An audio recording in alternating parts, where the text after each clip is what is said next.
بسم اللہ الرحمن الرحیم۔ السلام علیکم ورحمۃ اللہ وبرکاتہ۔ عزیز طلبہ و طالبات، ہم نے کتاب تمرین النحو سے صفحہ نمبر 104 تک 29 سبق مکمل پڑھ لیے تھے۔ اس کے بعد آپ کے امتحانات کا سلسلہ شروع ہوا اور اس کے فوراً بعد حضرت مولانا نور احمد ترالی رحمۃ اللہ تعالی علیہ کا بہت بڑا سانحہ پیش آیا۔ اللہ رب العزت مرحوم کی مغفرت فرمائے، ان کے درجات کو بلند فرمائے، اعلیٰ علیین میں جگہ عطا کرے اور ان کے پسماندگان کو صبر جمیل عطا فرمائے۔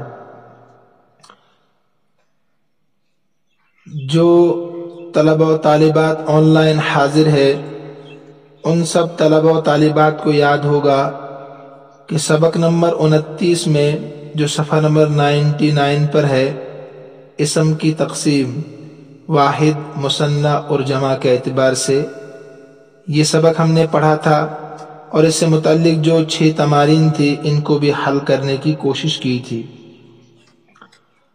آج ہم صفحہ نمبر 104 پر جمع کی قسمیں یہ سبق پڑھنے جا رہے ہیں۔ دیکھیے، وہاں ہم نے پڑھا تھا واحد جو ایک پر دلالت کرتا ہے، مثنی جو دو پر دلالت کرتا ہے، اور جمع کہتے ہیں جو 2 سے زائد 3 یا اس سے زائد چیزوں پر دلالت کرے، اس کو جمع کہتے ہیں۔ یہاں تفصیل کے ساتھ جمع کا بیان ہوگا۔ جمع کی قسمیں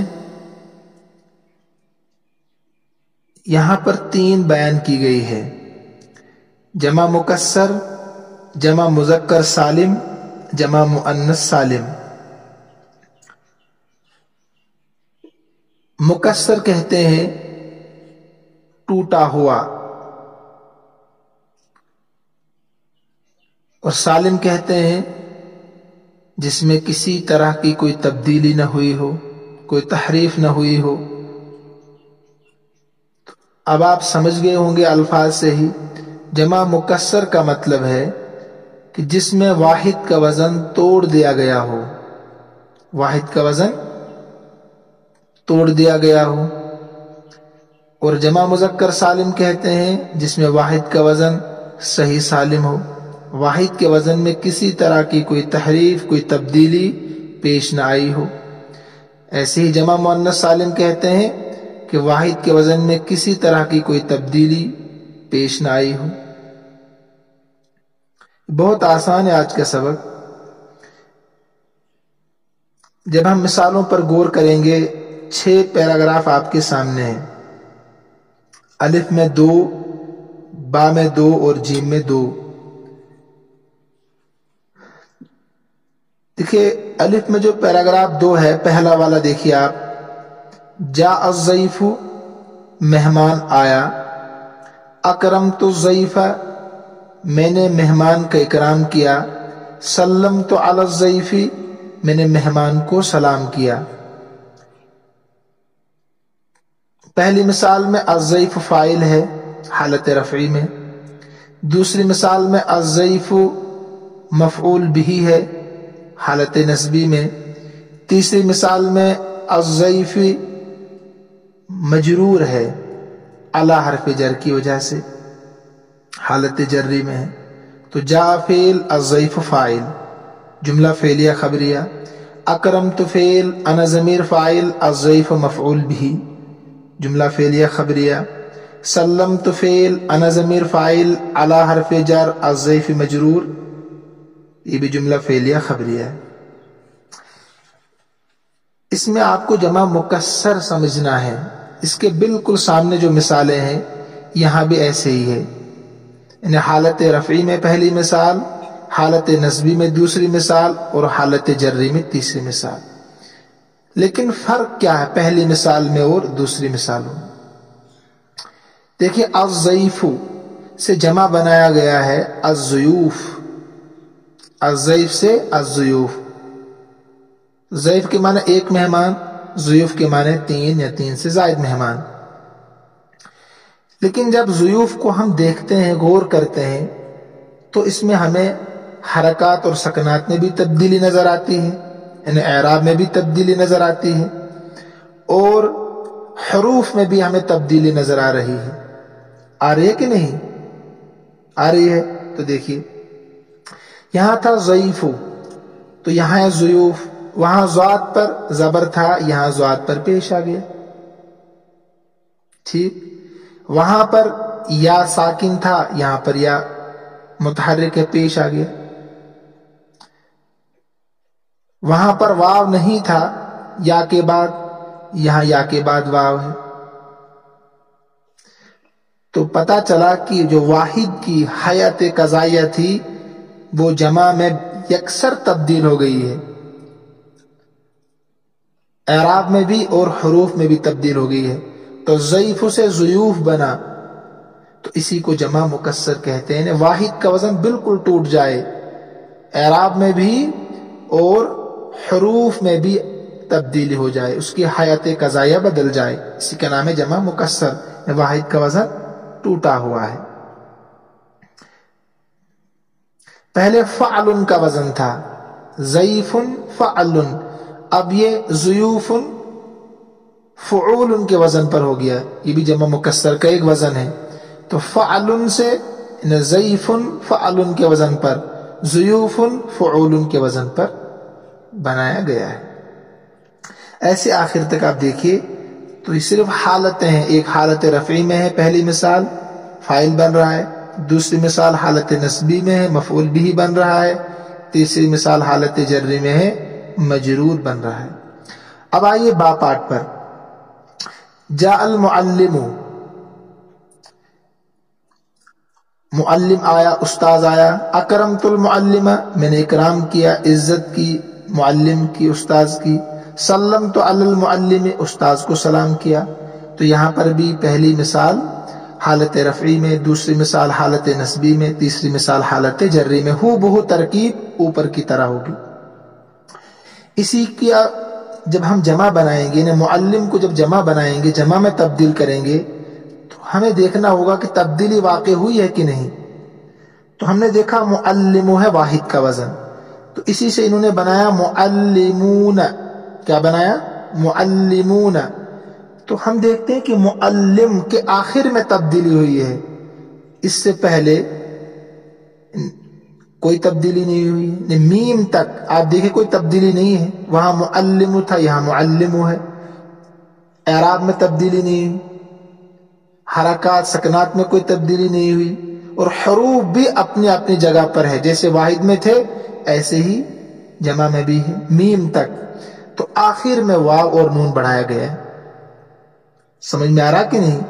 تو واحد کے آخر میں واو اور نون بڑھایا گیا ہے، واحد کا وزن اپنی جگہ پر صحیح سالم ہے، اسی کا نام ہے جمع مذکر سالم۔ دوسری مثال دیکھیے، اکرمت المعلمہ کو اب جمع بنائیے، تو اکرمت المعلمین، یہ حالت نصبی میں ہے۔ یاد رکھیے جمع مذکر جو سالم ہوتا ہے، حالت رفعی میں اس کے آخر میں واو اور نون ہوتا ہے۔ واحد سے جب جمع مذکر سالم بنائیں گے تو حالت رفعی میں واو اور نون ہوگا، حالت نصبی اور جری میں اس واحد کے آخر میں یا اور نون ہوگا۔ تو دیکھیں معلم اپنی جگہ پر برقرار ہے، تو معلمین کیا بنا دیا؟ معلمین۔ ایسے سلمت علی المعلمین، تو واحد کا وزن تینوں میں باقی ہے، کوئی تبدیلی اس میں نہیں ہوئی ہے۔ تو یہ جمع مذکر سالم۔ اب آئیے جیم پارٹ پر، جاءت المعلمۃ، ترکیب ہو بہو پہلے کی طرح ہوگی، حالت رفعی میں معلمہ آئی، میں نے معلمہ کا اکرام کیا، میں نے معلمہ کو سلام کیا۔ تو اس سے جب جمع بناتے ہیں تو جمع مؤنث سالم ہمیں بنانے ہیں، تو کس کو کہتے ہیں سالم؟ آخر میں واحد کے آخر میں ایک یا دو حرف بڑھا کر جمع بنائی جائے، شروع میں، بیچ میں، آخر میں واحد کی کوئی تبدیلی نہ آئے، صرف آخر میں الفاظ حروف بڑھا کر جمع بنائی جاتی ہے۔ تو یہاں بھی ہم دیکھ رہے ہیں ایسے ہی معلمتن سے معلماتن آخر میں تبدیلی ہوئی. ٹھیک ہے. آپ کے ذہن میں اگر سوال آ رہا ہو کہ معلمتن کے آخر میں جو تا ہے وہ معلماتن میم کے بعد اس کو ہٹا دیا گیا وہ الف لگایا گیا ہے نا, سوال آ سکتا ہے ذہن میں آپ کے, آ رہا ہے کہ نہیں؟ ٹھیک ہے. تو یاد رکھیے جو معلمن کے آخر میں تا ہے نا, یہ اصلی تا نہیں ہے, یہ مادے کی تا نہیں ہے, روٹ ورڈز میں یہ نہیں ہے, بلکہ یہ تا علامات تانیث ہے, گول تا جس کو آپ پڑھتے ہوئے آ رہے ہیں, یہ گول تا علامات تانیث ہے. تو لہذا اس کو جو ہٹایا گیا ہے جمع بناتے ہوئے, تو یہ واحد کے وزن سے اس کو نہیں ہٹایا گیا ہے, وہ تو علامت تانیث ہے, اس کو تو ہٹنا ہی تھا. ٹھیک ہے. تو آخر تک تینوں مثالوں کو آپ دیکھیے. تو پہلا پیراگراف جو آپ کے سامنے ہے, اس میں جو واحد کا وزن جمع میں ہے وہ بالکل ٹوٹا ہوا ہے, بدلا ہوا ہے. جو با پارٹ ہے اور جیم پارٹ ہے, اس میں جو واحد کا وزن ہے اپنی حیات قضائیہ پر ہے, کوئی تبدیلی نہیں ہوئی ہے. صرف آخر میں ایک جگہ پر واو اور نون, ایک جگہ پر یا اور نون.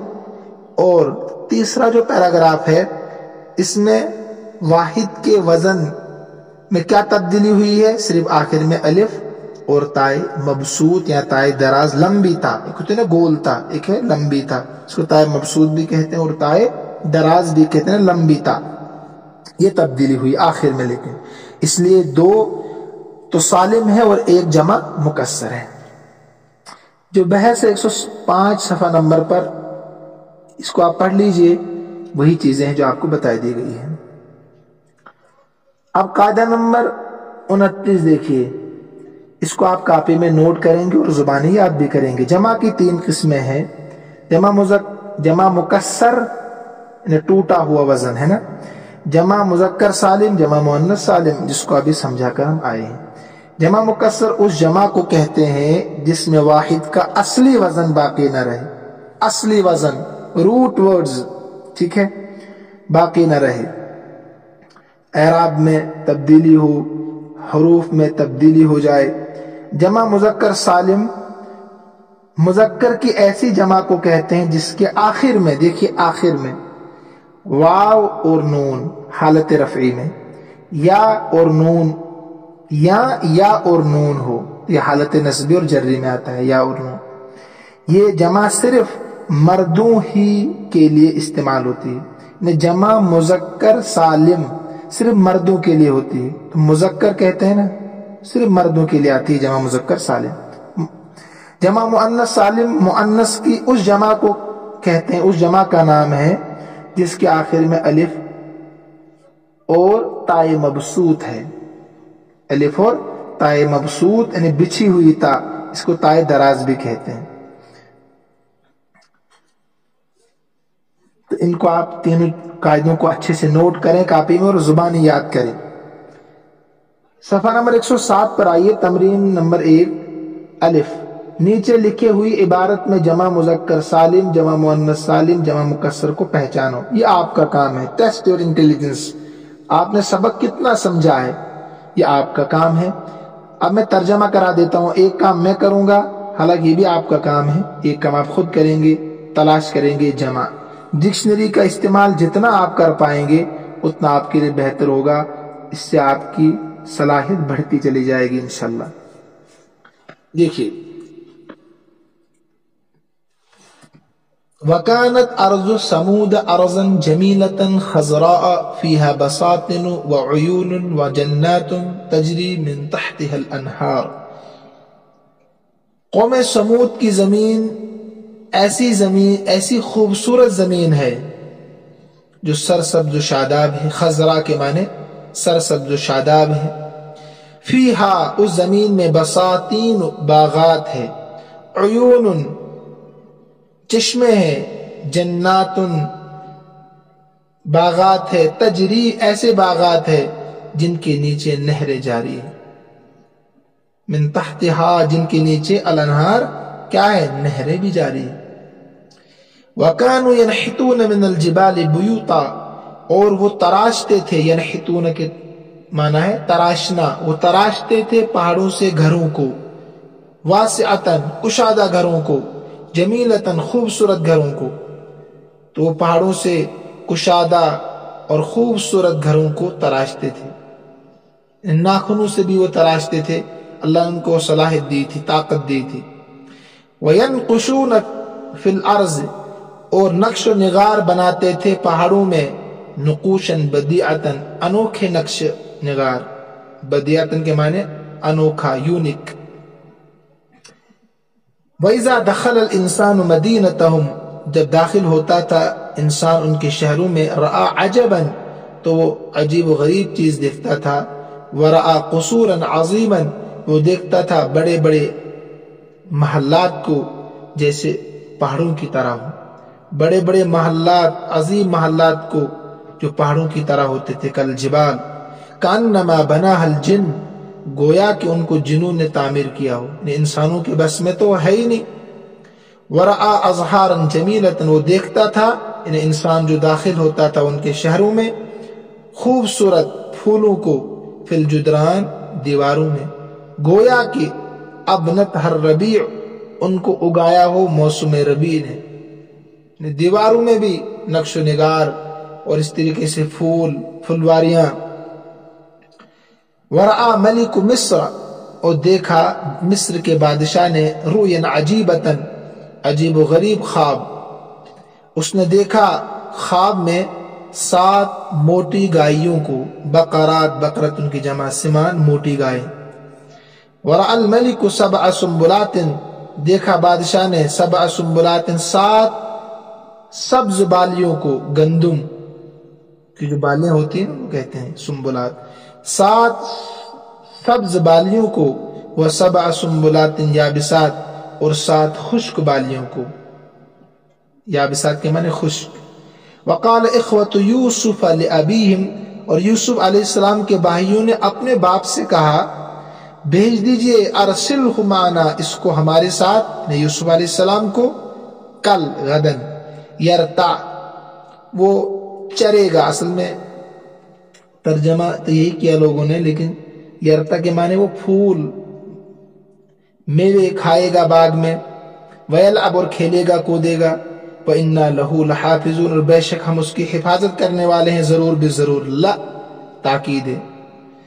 قال، تو ان کے والد نے کہا، اخاف، مجھے خوف ہے اس کو بھیڑیا کھا جائے گا، ان یأکلہ الذئب، کہ اس کو بھیڑیا کھا جائے گا، وانتم عنہ غافلون، اور اس حال میں کہ تم اس سے غفلت میں ہوں گے، غافل ہوں گے اس سے۔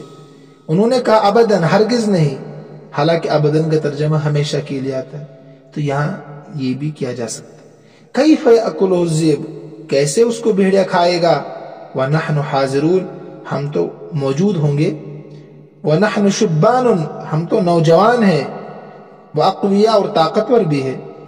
تو اوپر جو جتنی جمع ہے سب کا واحد اور مثنی آپ کو لکھنا ہے۔ مثلا میں بتاتا ہوں آپ کو، سیریل نمبر 1 کیا ہے یہاں پر،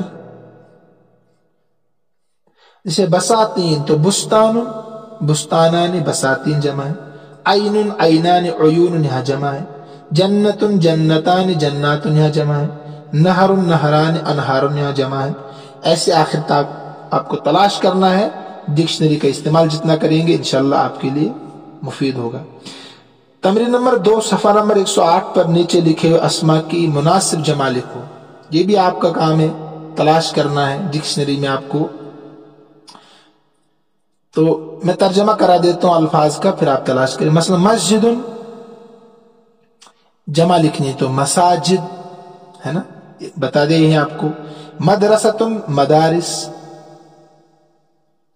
بقرۃ، ابھی پیچھے گزرا بقرات۔ فلاح، فلاحون، پیچھے گزرا بھی۔ بستان، بساتین، یہی کام ہے، بالکل آسان ہے، تو خود کیجیے گا۔ غابۃ، جنگل کو کہتے ہیں۔ تاجر، آپ کو پتا ہے۔ رجل، مسافر۔ مجتہد، ناجح، کامیاب ہونے والا۔ مومن، مسلمۃ، مدینۃ، شہر کو کہتے ہیں۔ ملک، بادشاہ کو کہتے ہیں۔ تلمیذ، استاذ۔ غرفۃ، بالا کھانا۔ درس، صفحۃ، آپ کو پتا ہے۔ میدان، لاعب، کھلاڑی۔ تمرینۃ، مشق۔ اتنا کام ہے، آپ اس کو اچھے سے کیجیے گا، امید ہے کہ آپ سمجھ رہے ہوں گے، اور سمجھنے کے بعد آپ کو مشق بھی خوب کرنی ہے۔ اللہ ہم سب کا حامی و ناصر ہو۔ السلام علیکم ورحمۃ اللہ وبرکاتہ۔